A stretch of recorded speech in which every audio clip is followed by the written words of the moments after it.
Hi friends, அனைவருக்கும் வணக்கம்.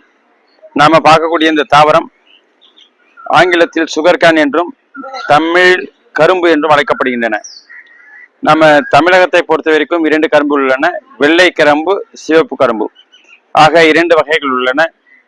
பெரும்பாலும் இந்த வெள்ளை கரும்பு ஜூஸ் கடைகளில் ஜூஸ் போடுவதற்காக பயன்படுத்தப்படுகின்றன மற்றும் சர்க்கரை எடுப்பதற்காக ஆலைகளில், சர்க்கரை ஆலைகளில் வெள்ளை கரும்பு, சிவப்பு கரும்பு இரண்டுமே பயன்படுத்தப்படுகின்றன.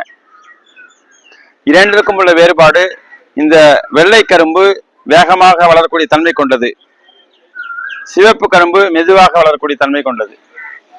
இது அதிவேக வளர்ச்சி, உயரம் சுமார் 2 மீட்டர் முதல் 6 மீட்டர் உயரம் வரை வளரக்கூடிய தன்மை கொண்டது இந்த கரும்பு. சச்சரம் அபிசினாரம் என்ற தாவரவியல் பெயர் கொண்ட ஃபேபேசி குடும்பத்தை சார்ந்தது. இது ஃபேபேசி என்றால் புல்வகை, உயர்ந்த புல்வகை. ஃபேபேசி என்றால் நெல் எடுத்துப்போம், நெல் ஃபேபேசி குடும்பத்தை சார்ந்தது. கோதுமை ஃபேபேசி குடும்பத்தை சார்ந்தது. அதில் மிகவும் உயரமானது இந்த ஃபேபேசி குடும்பம். இவை மிகவும் உயரமான புல்வகை சார்ந்ததாகும். இவை ஆனுவல் பிளான்ஸ், ஓராண்டு தாவரமாகும். இவை 10 மாதத்திலிருந்து 12 மாதத்துக்குள்ள இவை அறுவடை செய்யப்படுகின்றன. பெரும்பாலும் இவை நமக்கு டிசம்பர் முதல் மார்ச், ஏப்ரல் மாதம் வரை பயிரிடப்படுகின்றன. இந்த மாதங்களில் பயிரிடப்படுகின்றன. அப்போது நமக்கு அறுவடை நம்ம செப்டம்பர், அக்டோபர், நவம்பர், டிசம்பர் ஆகிய மாதங்களில் நமக்கு அறுவடைக்கு தயாராக வரும். இவற்றில் சுக்ரோஸ் அதிகமாக உள்ளன. இந்த வெள்ளை கரும்பு, இவை நீங்கள் பார்த்து கொண்டிருப்பது வெள்ளை கரும்பு. சிவப்பு கரும்புல சுக்ரோஸ் அதிகமாக உள்ளன. இவற்றில் சுக்ரோஸ் அளவு குறைவாக உள்ளன. ஆகவே சர்க்கரை ஆலைகளில் சுக்ரோஸ் அதிகமாக உள்ளன. இரண்டிலுமே ஃபைபர்கள் நிறைந்துள்ளன, வெள்ளை கரும்பு, சிவப்பு கரும்பு. பொங்கல் காலங்களில் நமக்கு கடை வீதிகள் வரக்கூடிய சிவப்பு கரும்பு, அவை உண்ண ஏதுவாக உள்ளன. ஏனென்றால் இனிப்பு சுவை அதிகம் கூடியது, அவற்றில் சுக்ரோஸ் நிறைந்துள்ளன.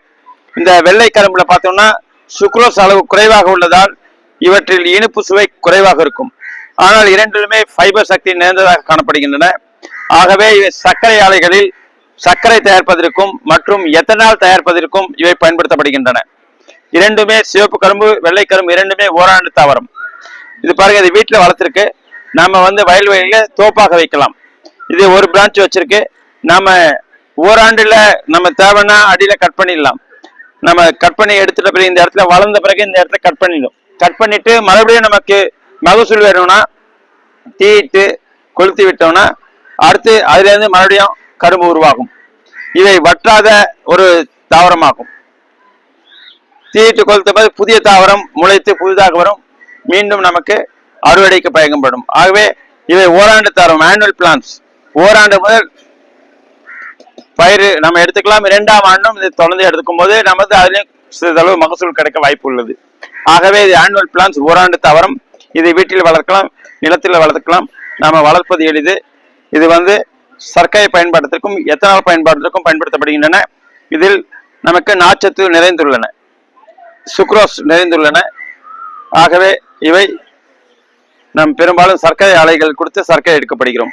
அதே மாதிரி சிவப்பு கரும்பு நாம் சாப்பிடுவதற்கும் விழா காலங்களில் அவை உபயோகப்படுத்துகிற பொங்கல் போன்ற திருநாட்களில் இந்த சிவப்பு கரும்பு உபயோகப்படுத்தப்படுகின்றன.